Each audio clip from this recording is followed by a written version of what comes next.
Hello बच्चों, class 10th। आज हम सेकंड चैप्टर तुलसीदास जी का स्टार्ट करने जा रहे हैं और आज उनका जीवन परिचय देखना है, उनकी कृतित्व देखनी है और उसके बाद में हम अपना चैप्टर स्टार्ट करेंगे।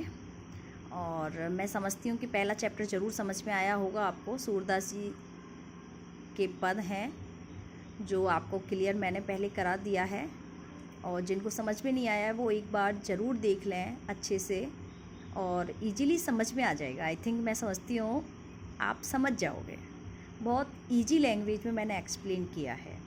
देखो, अब हमारा है यहाँ पे तुलसीदास जी का जन्म कहाँ पर होता है और इन्होंने अपने जीवन में कैसे संघर्ष किया है, क्या कृतित्व लिखी हैं, ये हमें एक क्या प्रेरणा स्रोत हैं हमारे लिए। तो ये हमें एक प्रेरणा देने वाले हैं।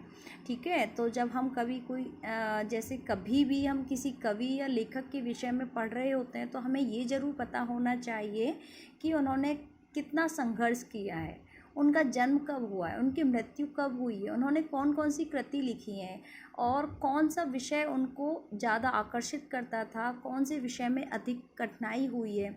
ये सारी चीज़ें हमारे जीवन को बहुत प्रेरणा देती हैं और ये इन सारी चीज़ों का हमें ध्यान भी रखना चाहिए और ये हमारे जीवन में बहुत काम भी आती हैं।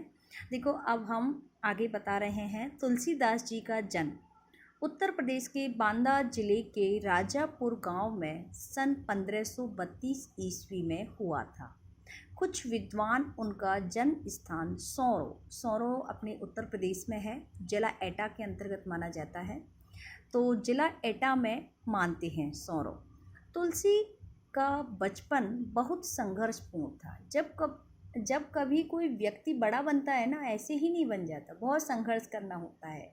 ठीक है, तो ये ज़रूर ध्यान रखना। जीवन के प्रारंभिक वर्षों में ही माता पिता से उनका बिछोह हो गया। ठीक है, कहा जाता है कि गुरु कृपा से उन्हें राम भक्ति का मार्ग मिला। वे मानव मूल्यों के उपासक कवि थे।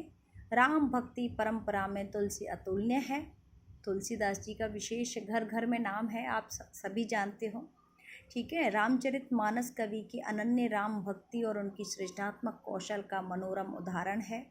उनके राम मानवीय मर्यादाओं और आदर्शों के प्रतीक हैं, जिनके माध्यम से तुलसी ने नीति, स्नेह, शील, विनय, त्याग जैसे उदार आदर्शों को प्रतिष्ठित किया।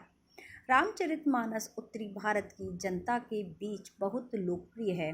ये तो आप सभी जानते होंगे ना, अपना जो इंडिया है, इंडिया की जो सिचुएशन है, उत्तर, दक्षिण, पूर्व, पश्चिम, तो ये ज़रूर पता होना चाहिए कि अपना उत्तर दिशा में जो भी अपने स्टेट हैं, खासकर अपना उत्तर प्रदेश से ये बिलोंग करते हैं, तो वहाँ के लिए आ रहा है। उत्तर प्रदेश है, अपना राजस्थान भी है, उड़ीसा भी है, ये सारे नॉर्थ में आ जाते हैं, यानी अपना उत्तरी भारत। ठीक है, तो ये ज़रूर पता होना चाहिए। तो उत्तरी भारत की जनता के बीच बहुत लोकप्रिय हैं, आप सभी जानते हो। मानस के अलावा कवितावली, गीतावली, दोहावली, कृष्ण गीतावली और विनय पत्रिका इनकी कृति हैं। आदि इनकी प्रमुख रचनाएं हैं। अवधी और ब्रज दोनों भाषाओं पर उनका समान अधिकार था। सन 1623 ईस्वी में काशी में उनका देहावसान हो जाता है। ठीक है, तो ये 15वीं 16वीं सदी के महान कवि माने गए हैं और इनके विषय में हमने अभी पढ़ा है। और आगे है, तुलसीदास जी ने रामचरितमानस की रचना अवधी भाषा में की। अवध है ना अपना उत्तर प्रदेश में, वहाँ पे अवध प्रदेश में अवधी भाषा का प्रयोग किया जाता है, तो उस अवधी भाषा का इन्होंने प्रयोग किया है। और अवधी के साथ साथ ब्रज भाषा भी है। ठीक है, तो रचना अवधी में और विनय पत्रिका तथा कवितावली की रचना ब्रज भाषा में भी की है। उस समय प्रसिद्ध सभी काव्य रूपों को तुलसी की रचनाओं में देखा जा सकता है। रामचरितमानस का मुख्य छंद चौपाई है। बीच बीच में दोहे और सोरठे और हरि गीत का अन्य छंद भी पिरोए गए हैं। आप हिंदी विषय को पढ़ने वाले सभी छात्रों से मैं ये ज़रूर कहूँगी, जब हम हिंदी साहित्य पढ़ रहे हैं तो हमें चौपाई, दोहे, सोरठे, हर गीत का, इन सभी के लक्षण और उदाहरणों का ज़रूर पता होना चाहिए, जिससे हम विषय को समझ सकें, विषय को समझने में कठिनाई का अनुभव ना हो। ठीक है, विनय पत्रिका की रचना ज्ञ पदों में हुई है। कवितावली में सवैया और कवित छंद की छटा देखी जा सकती है। उनकी रचनाओं में प्रबंध और मुक्तक दोनों प्रकार के काव्यों का उत्कृष्ट रूप मिलता है। ठीक है, तो ये ज़रूर ध्यान रखना, जब कोई विद्वान है ना तो वो वैसे ही नहीं हो जाता है। जब आप जनरली परिचय पढ़ रहे हो तो आपको कितनी तकलीफ़ होती है, कितनी परेशानी होती है, तो वो आपको इंस्पिरेशन दे रहे हैं, प्रेरणा दे रहे हैं। ठीक है, तो इसके बाद में थोड़ा सा जो हमारा चैप्टर है, चैप्टर से रिलेटेड भी हमारा सेकंड पेज आ रहा है। इसमें है यह अंश रामचरितमानस के बाल कांड से लिया गया है। सीता स्वयंवर में राम द्वारा शिव धनुष भंग के बाद मुनि परशुराम को जब यह समाचार मिला तो वे क्रोधित होकर वहां आते हैं। शिव धनुष को खंडित देखकर वे आपे से बाहर हो जाते हैं। आपे से बाहर यानी अत्यधिक क्रोध में। ठीक है, अत्यधिक क्रोध आ गया है उनको। अब देखो क्या होता है, राम के विनय और विश्वामित्र के समझाने पर राम की भक्ति, राम की देखो शक्ति की परीक्षा लेके अंततः उनका गुस्सा शांत हो जाता है। इस बीच राम लक्ष्मण परशुराम के बीच जो संवाद हुआ उस प्रसंग को यहाँ प्रस्तुत किया गया है।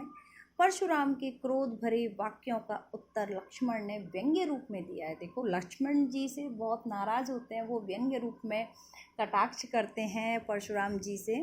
तो उस विषय में ये हमारी कुछ पंक्तियाँ लिखी गई हैं, कुछ पद लिखे हुए हैं जो तुलसीदास जी ने हमारे चैप्टर में भी संकलित किए हैं।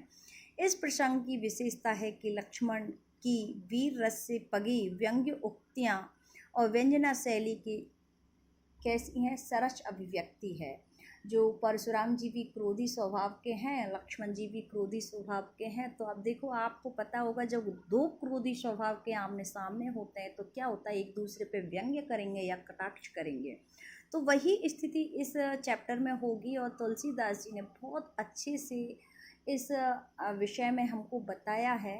लेकिन राम भगवान का बहुत सरल स्वभाव है और परशुराम जी के प्रति बहुत विनयशील रहते हैं। विश्वामित्र उनको समझाते हैं तो उनका व्यवहार देखते हुए परशुराम जी प्रसन्न हो जाते हैं अंत में और वहाँ से उनको आशीर्वाद देकर निकल जाते हैं। ठीक है, तो इस चैप्टर में हम अब शुरुआत करने वाले हैं।